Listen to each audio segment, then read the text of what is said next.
أعوذ بالله من الشيطان الرجيم. بسم الله الرحمن الرحيم. الرحمن علم القرآن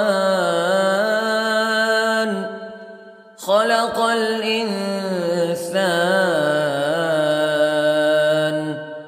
علمه البيان. الشمس والقمر بحسبان والنجم والشجر يسجدان والسماء رفعها ووضع الميزان ألا تطغوا في الميزان وأقيموا الوزن بالقسط ولا تخسروا الميزان. والأرض وضعها للأنام فيها فاكهة والنخل ذات الأكمام والحب ذو العصف والريحان فبأي آلاء ربكما تكذبان. خلق الإنسان من صلصال كالفخار وخلق الجان من مارج من نار فبأي آلاء ربكما تكذبان. رب المشرقين ورب المغربين فبأي آلاء ربكما تكذبان. مرج البحرين يلتقيان بينهما برزخ لا يبغيان فبأي آلاء ربكما تكذبان. يخرج منهما اللؤلؤ والمرجان فبأي آلاء ربكما تكذبان. وله الجوار المنشآت في البحر كالأعلام فبأي آلاء ربكما تكذبان. كل من عليها فان ويبقى وجه ربك ذو الجلال والإكرام فبأي آلاء ربكما تكذبان. يسأله من في السماوات والأرض كل يوم هو في شأن فبأي آلاء ربكما تكذبان. سنفرغ لكم أيها الثقلان فبأي آلاء ربكما تكذبان.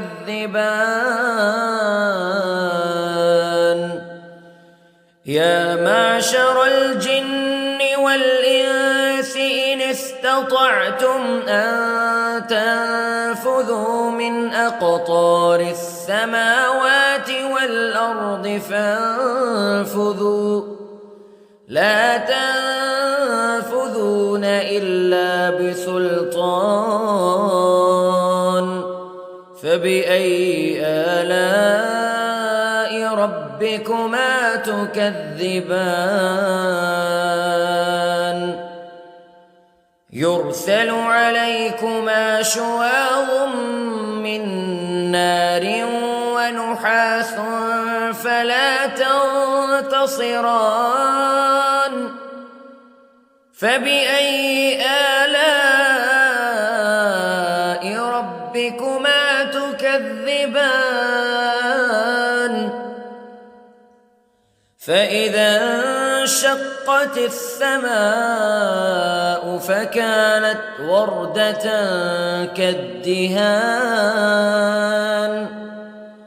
فبأي آلاء ربكما تكذبان فيومئذ لا يسأل عن ذنبه إنس ولا جان فبأي آلاء ربكما تكذبان يعرف المجرمون بسيماهم فيؤخذ بالنواصي والأقدام فبأي آلاء ربكما تكذبان هذه جهنم التي يكذب بها المجرمون يطوفون بينها وبين حميم آن فبأي آلاء ربكما تكذبان ولمن خاف مقام ربه جنتان فبأي آلاء ربكما تكذبان ذواتا أفنان فبأي آلاء ربكما تكذبان فيهما عينان تجريان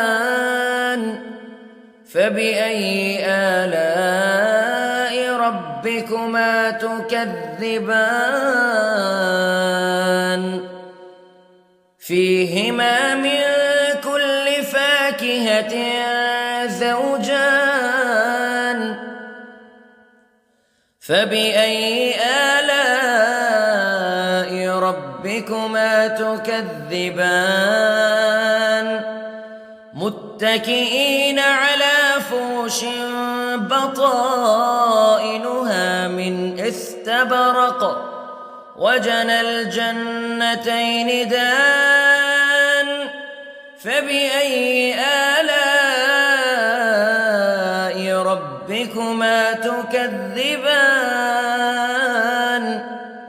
فيهن قاصرات الطرف لم يطمثهن إنس قبلهم ولا جان فبأي آلاء ربكما تكذبان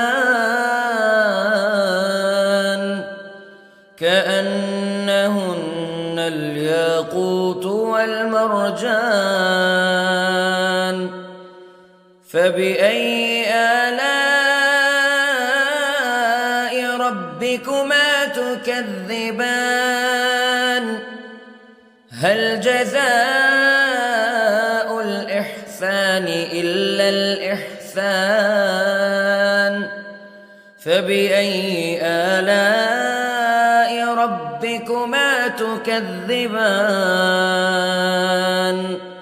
ومن دونهما جنتان فبأي آلاء ربكما تكذبان مدهامتان فبأي آلاء ربكما تكذبان فيهما عينان نضاختان فبأي آلاء ربكما تكذبان فيهما فاكهة ونخل ورمان فبأي آلاء ربكما تكذبان فيهن خيرات حسان فبأي آلاء ربكما تكذبان حور مقصورات في الخيام فبأي آلاء ربكما تكذبان لم يطمثهن إنس قبلهم ولا جان فبأي آلاء ربكما تكذبان